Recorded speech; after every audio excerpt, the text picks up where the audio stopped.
பாருங்கள், நல்லா டேஸ்ட்டான கொத்தமல்லி சட்னி எப்படி அரைக்குதுன்னு பார்க்கலாம். அதுக்கு பாருங்கள், எண்ணெய் ஊற்றிக்கலாம், தாளிப்பு வடகம் சேர்த்துக்கலாம்,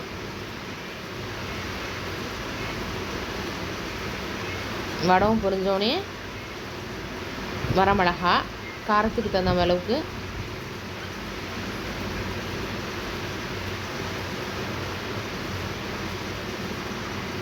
சின்ன வெங்காயம் ஒரு 7-8 சின்ன வெங்காயம், அப்புறம் பாருங்கள் 2 கட்டு கொத்தமல்லி தழை, நாட்டு கொத்தமல்லி தழை நல்லாயிருக்கும்.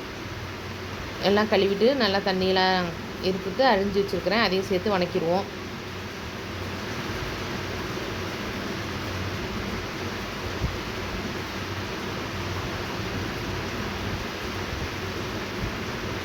அடுத்து பாருங்கள், உப்பு தேவையான அளவு சேர்த்துக்கலாம்.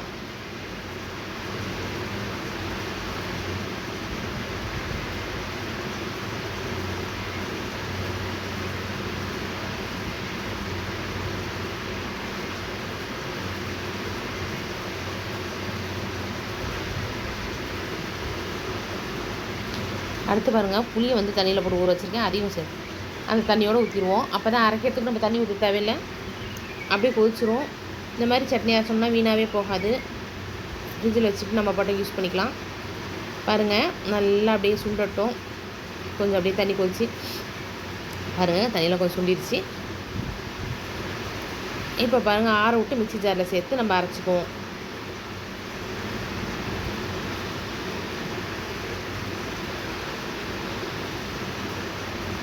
மூடிட்டு பாருங்கள், நம்ம அரைச்சிக்குவோம் மிக்ஸி ஜாரில்.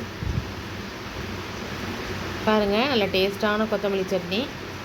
இது வெள்ளை சாதத்துக்கும் நல்லாயிருக்கும், போட்டு சாப்பிட்டா. தயிர் சாதத்துலேயும் தொட்டு சாப்பிட்டா நல்லாயிருக்கும். சாம்பார் சாதம் எல்லாத்துக்கும் தொட்டு நல்லாயிருக்கும். சப்பாத்தியில் கூட சாப்பிட்லாம்.